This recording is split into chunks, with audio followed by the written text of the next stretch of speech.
I made it. I'm not late, am I? Nope, it's just about to start. Oh, and speaking of... Hello, everyone!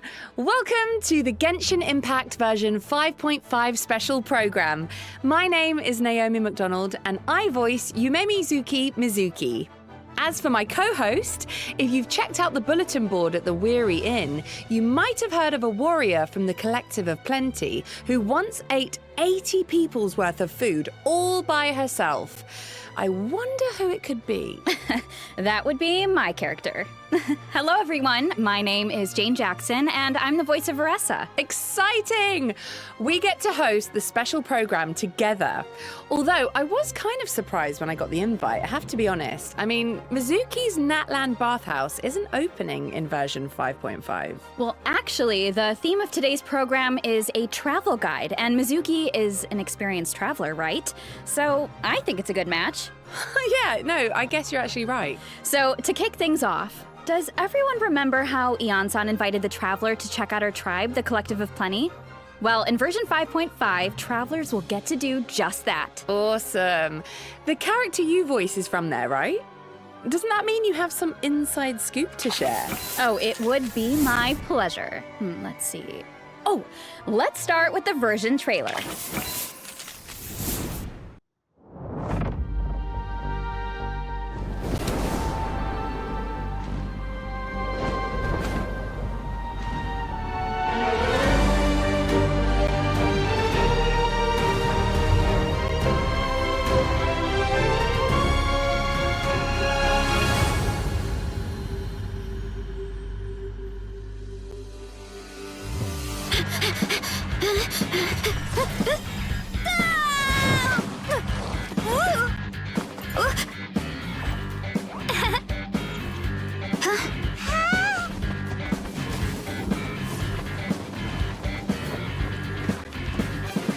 We made it!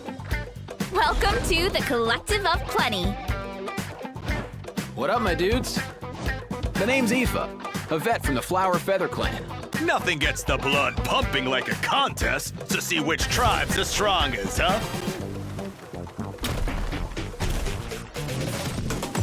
Time for a real showdown! Form first! Start the clock!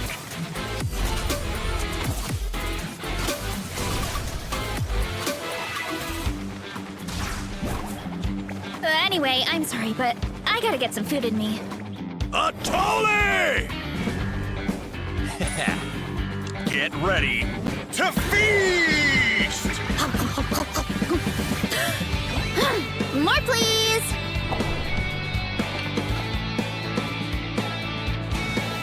Catch me if you can! If you can figure out which way to go, of course!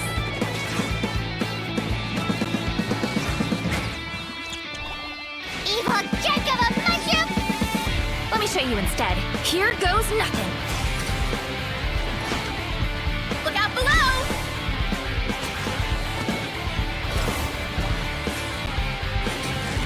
Hero incoming! Ultimate flying kick!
humans! Is there really some kind of evil power inside the sacred flame crystals? I gotta think this through. What should I do? It would be great if we could get to the bottom of this, but not every historical mystery can be unraveled.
This version looks so fun.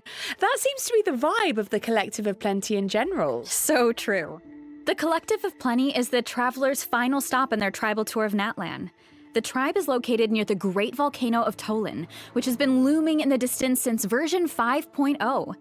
The people of Natlan view the volcano as a sacred mountain. Ooh, Sacred Mountain. That sounds a bit cool. Yeah. So for travelers who have played through the Cinder City World Quest, the name might sound familiar.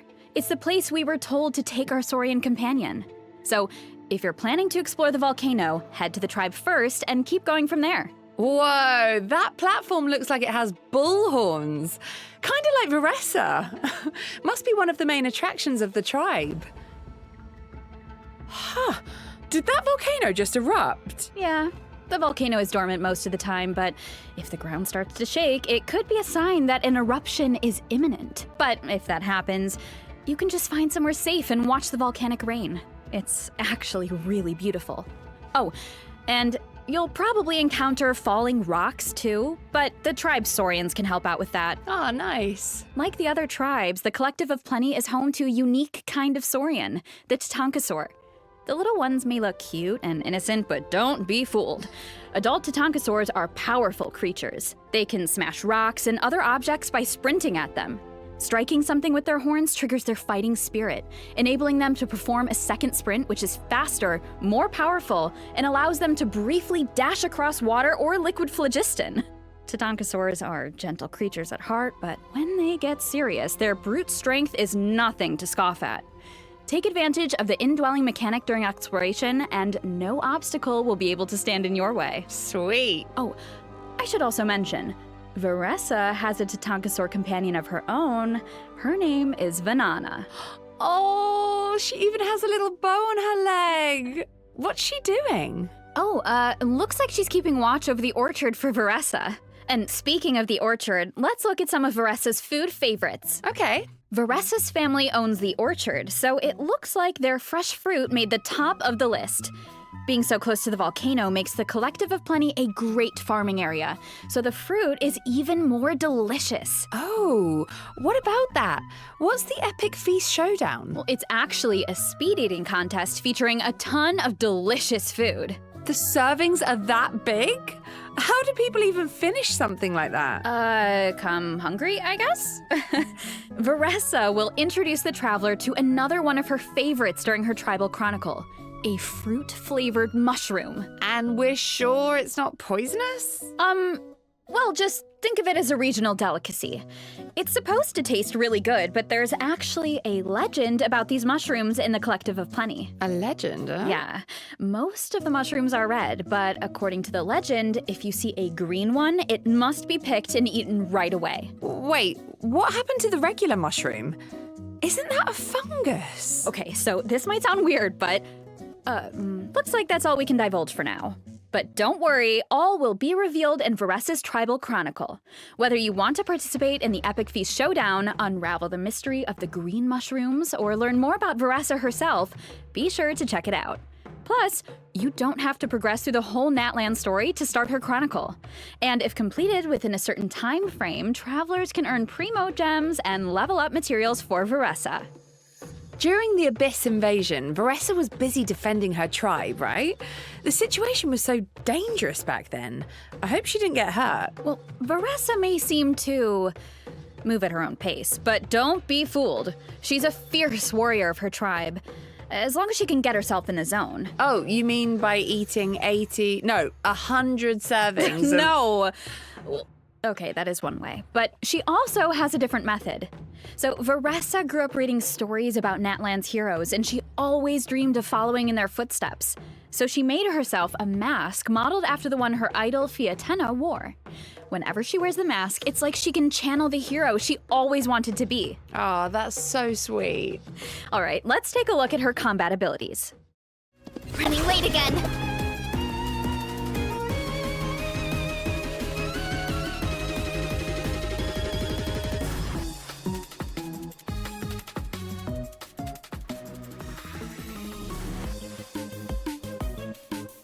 Ouch! Ouch! Ouch! Headbutt! But volcano kablam! Ultimate flying kick! Hi! Ha ha! Oh my god, the heart effects. She even falls down? That's so adorable. Without the mask, Veressa's movements can be a bit uncoordinated, awkward, and clumsy. But once she has the mask on, her demeanor does a complete 180. Oh, yeah, this girl's got wrestling skills. Definitely. But the core of her kit is actually her plunging attack. Oh, really? Yeah, kind of different, right? Veressa uses the momentum of her charged attack to leap into the air and then plunge toward her enemies. After unleashing her elemental skill, tapping her normal attack will allow her to quickly perform a charged attack and then attack with greater speed. Wow, she seems a lot more lithe, and her moves seem more forceful. Forceful is right. Veressa gains Night Soul points by hitting enemies with her plunging attack. When her Night Soul points reach maximum level through this method, Veressa can enter a special state and consume Night Soul points to unleash an even stronger plunging attack. So this must be the hero state you mentioned before, when she wears the mask and channels her idol. Wow, yeah, her moves definitely look so much more confident now. That's for sure. The combination of her elemental skill, charged attack, and plunging attack is where her kit really shines. Plus, when in this state, for a brief period of time after performing a plunging attack, Veressa can unleash a special elemental burst. Oh, I get it. So the on-screen indicator around her signals when you can unleash it. Yep, and during her normal elemental burst, Veressa dons her mask, enters her special combat state, and unleashes a powerful flying kick against her enemies. Whew, that's a strong kick. Of course, adventuring isn't all about combat. Like the Saurians of her tribe, Veressa is good at sprinting, jumping, and smashing through obstacles in her way. Yeah, I was gonna say, that leg spinning animation when she sprints is just so cute. Yeah, plus, if she encounters an obstacle on the road, she can just leap right over it. Yeah, she jumps pretty high. Veressa's a great fighter when she needs to be, but she doesn't do too well in a competition setting. She's afraid of hurting other people. Ah, okay, so she's all raw power and no control, huh? I bet Yansan could help with that. Veressa's one of her students, right? Yes, and Yansan's ancient name means power, so if anyone can teach Veressa about wielding immense strength, it's her. Oh, speaking of Yansan, it seems like our travel guide has some information about her. Yes, these are some of Yansan's tips for a successful visit to the Collective of Plenty. So, let's take a look at some of the recommended activities around her tribe. The Collective of Plenty is all about brute strength, so wrestling matches are a popular activity, especially between people and Saurians. If you're interested, head to the wrestling arena to check it out. Whoa, that looks like a close match. Travelers might also spot Matador Monitus around the outskirts of the tribe. I get the name now. They definitely look like bullfighters. Or, I guess, Saurian fighters in this case. Anyway, these little guys are pranksters that like to taunt the Tatankasaurs with their banners. In true Collective of Plenty fashion, the best way to get rid of them is by charging straight at them. Of course, we can't forget about the most popular pastime in the tribe, exercise. And since Ion-san is a professional trainer, a lot of people come to her for nutrition plans, training plans, and strength training exercises. I mean, she can do it all. Yeah, but it's quite the contrast seeing her train people who are so much bigger than her. But once you learn about her personality, I feel like you don't even notice her height anymore. She just definitely seems dependable and supportive. Definitely. So let's take a look at how all that training plays out in combat. You haven't quite hit your reps for today. Come on, one more set. Controlled breathing.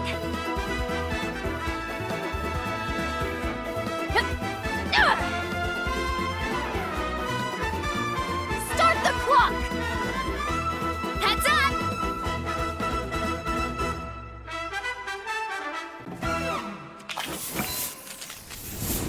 As you can see, Ion-san is an electro polearm user. Polearm? But isn't that a barbell? Hey, a barbell can be an effective weapon, but only in the hands of an experienced in-game professional, of course. So don't try this at home, travelers. Yeah, I think I'm gonna leave the barbell fighting to Ion-san.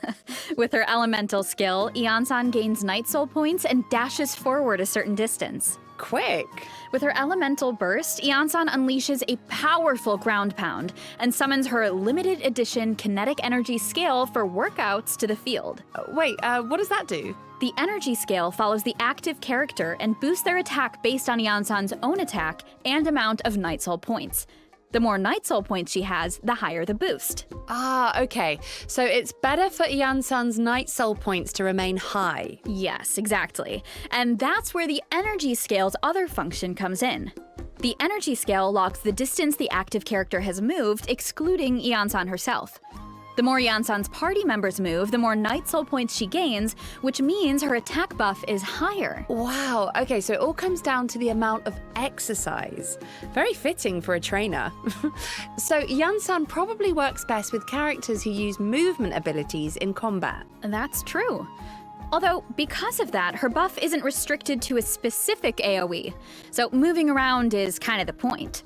I'm sure travelers will figure out all sorts of cool team comps. That's so nice. Also, when a nearby party member triggers a Night Soul burst, Ion-san obtains the warming up effect through one of her talents, allowing her to continuously restore HP to your current active character for a period of time. Oh, I like that. Because recovery is definitely important in training too. Ion-san's training comes in handy for exploration as well. In the Night Soul's Blessing state, Ion-san's movement speed is enhanced, and holding the sprint button allows her to enter the even faster at rush state. Wow, that's lightning fast. Looks like Ion-san's got some serious athletic ability. I really like how all her skills suit her profession. Yeah, I feel like her training philosophy really shines through. It takes constant, dedicated practice to truly harness your power. And that's definitely what makes Ion-san so effective against her enemies. Yeah. Oh, speaking of enemies, I see a danger notice here. Right. Well, travelers need to defeat this creature to get Veressa's Ascension materials. It uses scalding lava and rocks to attack its foes, so make sure you're prepared, travelers. This monster kind of reminds me of the lava enemies we faced before. The ones afraid of pyro attacks. Oh, you're right. It's like an extreme version of those enemies, and it works in a similar way. Hit it with enough pyro attacks and it will change form, giving you an opportunity to strike. Now is also the perfect time to talk about an improvement to the boss tracking system. Starting in version 5.5, clicking on a boss icon on the map will allow you to more quickly navigate to its location. Oh, nice. Well, that should make farming a lot easier. All right, I'd say it's about time for our first break. Oh, wait, we forgot something important. Oh, of course! The event wishes. In the first half of version 5.5, we'll have event wishes from Veressa and Xianyun. Ion-san will also enjoy a drop rate boost. Plus, a new 5-star catalyst, Vivid Notions, will be featured on the weapon banner. And in the second half of version 5.5, we'll have returning event wishes for Shilonen and Venti. All right, now we can actually take our first break. See you soon.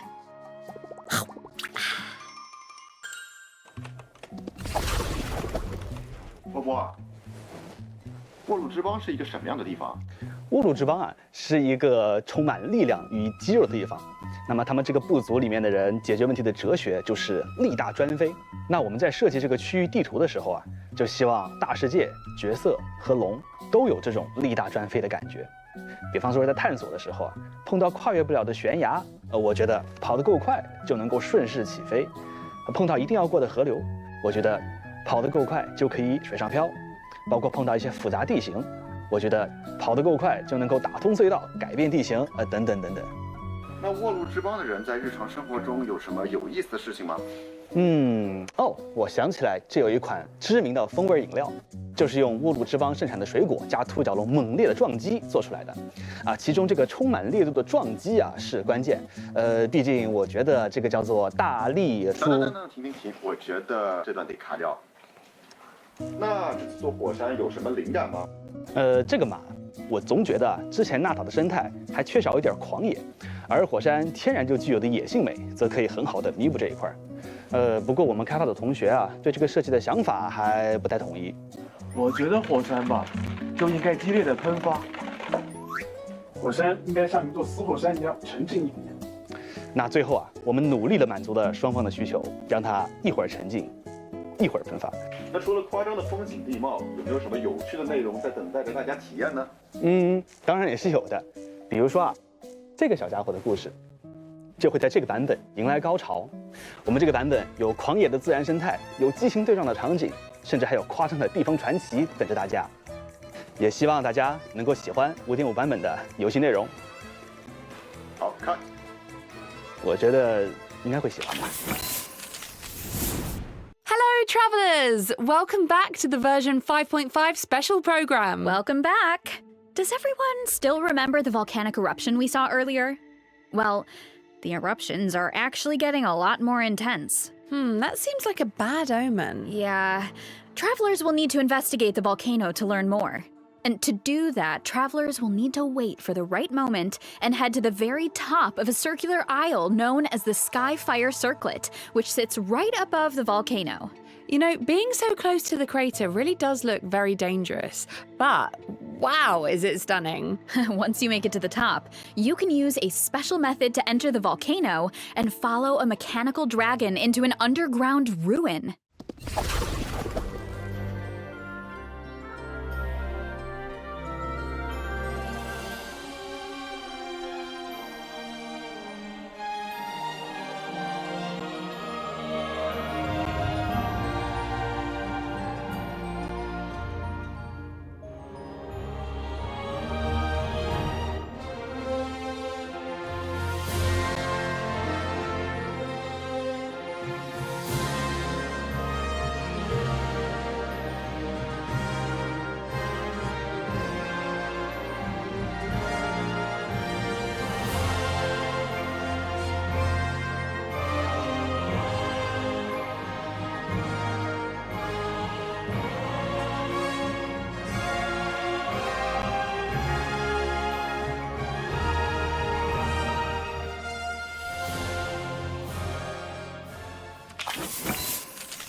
Wow, it's so majestic. I thought the inside of a volcano would be nothing but lava and rock, but this place is more like a city. There have long been legends in Natlan that speak of a sacred city and a volcano. And that's exactly what this place is. It's the sacred city of Tolan, built by the Dragonborn of ages past. Wow, the shattered sky looks so cool, and these mechanisms look so advanced. Yeah. Travelers might notice a certain resemblance to the Secret Source automaton. And that's because everything you see here, the Secret Source servants, the dragons circling the sky, the giant structures, are all relics from the age of the ancient dragons. Those flying ones are called Secret Source Dragon idols, right? Wow, we can actually ride them! This dragon technology is really impressive. So unfortunately, due to the previous war between dragons and humans, along with years of abyssal corrosion, this city doesn't operate like it should. The war between dragons and humans. What happened? A few clues were revealed in Ochkanatlan, but there are more secrets to uncover this time, and travelers will need the help of a very special Saurian along the way. Ooh, I'm guessing that means it's time for another adventure with Little One? Absolutely, that's right. Travelers might remember that during the Cinder City World Quest in version 5.2, a mysterious dragonborn said venturing to a sacred city was the key to dispelling the Flame Lord's blessing and unraveling the mysteries surrounding Little One. I know a lot of people can't wait to get to the bottom of that curse and learn more about the so-called Chosen of Dragons. And it looks like exploring this place might give you some answers. Not just answers, but also rewards. A total of 400 Primo Gems in Exploration Mission rewards are up for grabs by exploring the new 5.5 regions. These rewards will be available through version 5.6, so don't miss out. All right, let's get into the version 5.5 events. Yes, similar to the Sacred Dragon City, our first event gives travelers the chance to learn about Natlan's past. Tournament of Glory and Bloom. So it's a competition. Yeah. The name of the event is a reference to the Bloomflower Trials, a kind of competition that hasn't been held in Natlan for a long time. Ooh, mysterious. So why is it being held now after so much time? Well, the main reason is to help an ailing Saurian. Oh, the little Tapetlosaur wearing the hat. Yeah, he's a brave little Saurian who contracted a rare illness during the fight against the Abyss. So the tribal chiefs enlisted the help of a professional Saurian vet, Aoife. Hey, Kukuku's there too. Of course. He's Aoife's assistant after all, and a very capable one at that. No way, bro. Yes way, bro! According to Aoife, if we want to save this Saurian, we need to collect sacred flame crystals, a special resource that can be obtained when tribes fight against each other during the Bloomflower Trials. Oh, I would do anything to help that little guy. I know. And luckily, the 6 tribal chiefs agree. But that's not the only purpose of the tournament. Mawika sees it as a chance for a different kind of competition to unite her people. And she's even funding the event herself. Huh. So if all 6 tribes are participating, I wonder which team the Traveler will join. How does that work? Oh, right. Let me explain the event gameplay. Take it away.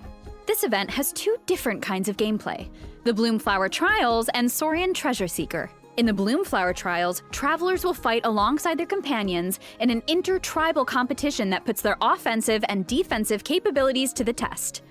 For example, this is an offensive battle with Mualani. In offensive battles, you need to break through the enemy's defensive barriers to capture their stronghold. Your allies will provide valuable support on the battlefield. Use their skills to your advantage to complete various stage events and seize the enemy's main base. And this one with Varessa must be a defensive battle. That's right.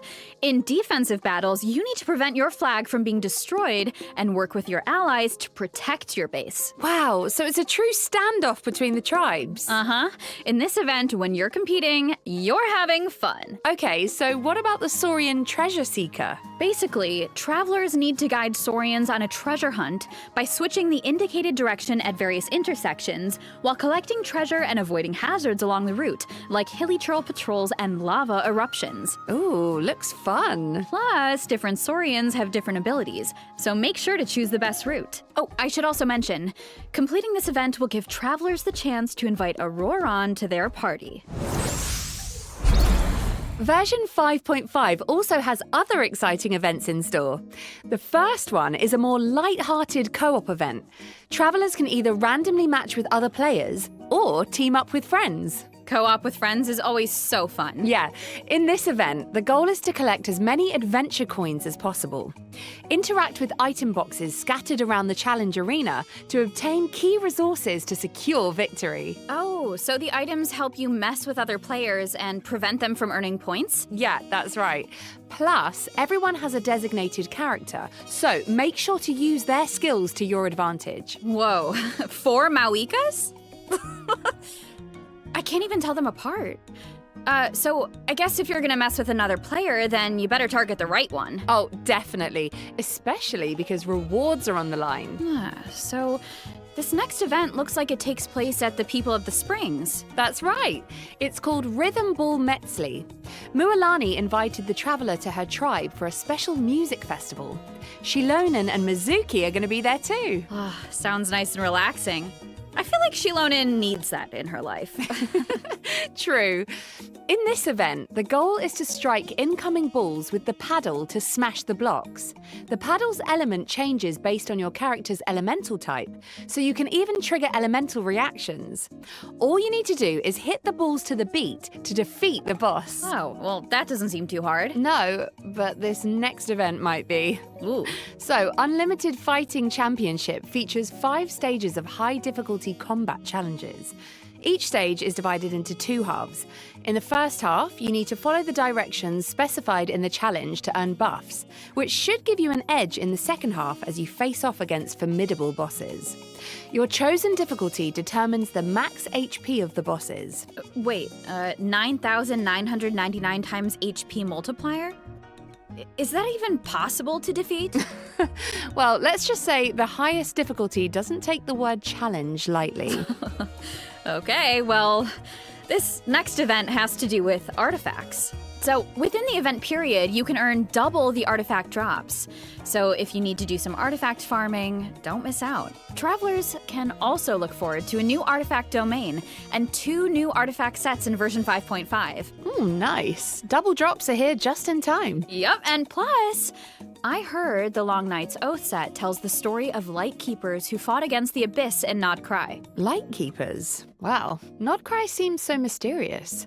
Lorekeepers, get your pens ready. Absolutely. So be sure to check out the story behind the artifact set if you're interested. All right, moving on to Repertoire of Myriad Melodies. Ooh, are we getting a rhythm game update? Absolutely. Certain Natlan OSTs will now be available in the game. Cool, I'm sure people have been waiting for that. Future updates will continue to add more music. In addition, Natlan and Venti-inspired score themes will be added to the Treasure of Myriad Melodies shop, so check them out if you're interested.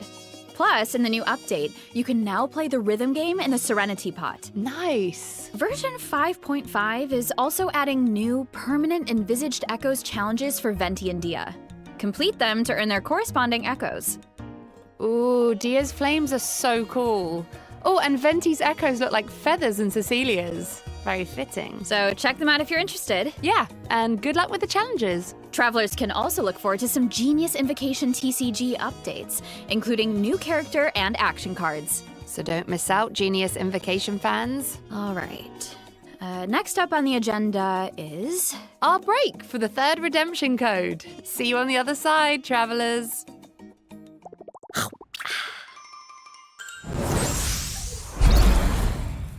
Today's goal is to get moving and burn fat.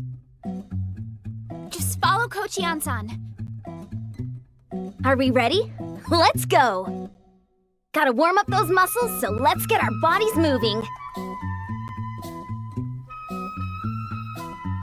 Now, onto jump rope. Here we go. Keep pushing. Next up is high knees. Let's go. You got it, Coach! Now, increase the speed. Oh, gotta sprint it out. Looking good. Now, into a wide squat.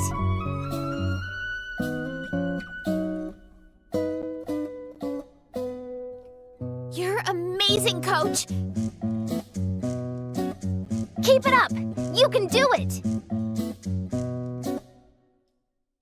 Hang in there. We're gonna alternate punches and knee drives.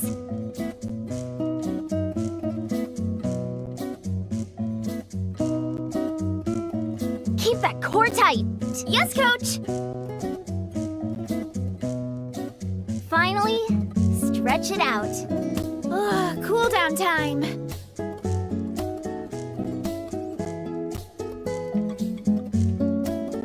All right, that's it for today's session. See you tomorrow. Don't miss out! Welcome back. Woo! Let's jump right into some system optimizations. First, the Sanctifying Elixir, which travelers can use to generate artifacts, now has a guarantee. Ooh, what kind of guarantee? So, starting in 5.5, for artifacts defined with Sanctifying Elixir, as you raise them to maximum level, at least 2 substat enhancements along the way are guaranteed to be applied to your targeted substats. Hopefully, this improves the leveling experience. Yeah, definitely sounds like it'll be easier to get the artifact you're aiming for. This next update should also be useful. In version 5.5, the treasure compass will now be able to detect more treasure locations, including the new kind of Munitu's in the Collective of Plenty region. Oh, nice. So that should make it easier to farm those Primo Gems. Exactly.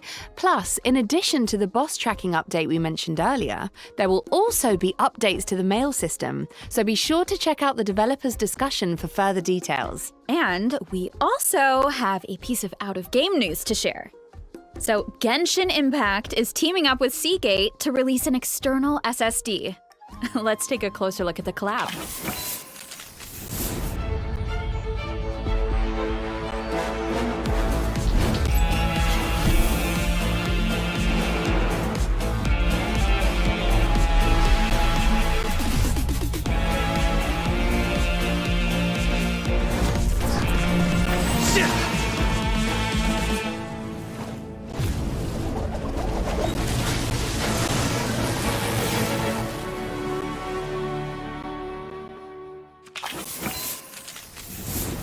And with that, we've made it all the way through our version 5.5 travel guide. Oh, which means it's time for us to sign off. But guys, it's been so fun. We hope you've enjoyed it. We've really enjoyed seeing all of this new stuff that's about to come out. I'm really excited for the updates to the permanent content, particularly the echoes. I think that looks awesome. Definitely. I'm really excited to see which other characters are going to have echoes. I was thinking if Veressa has one, it's got to be food themed, right? It's going to be like mini donuts or Tacos. Yeah, to tacos, just like flying out of the back of her. I mean, that sounds delicious. Well, you wouldn't want them to drop, though, you know? No, I'm sure she'll still eat them. Totally. 3-second rule. Well, I am super excited for everyone to get the chance to meet Veressa and have fun with her in game, learn a little bit more about her.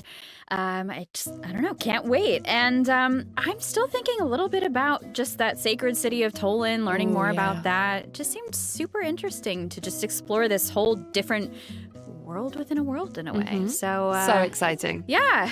Well, it's time for us to say goodbye. So bye, travelers. See you in game. Bye, guys. Bye.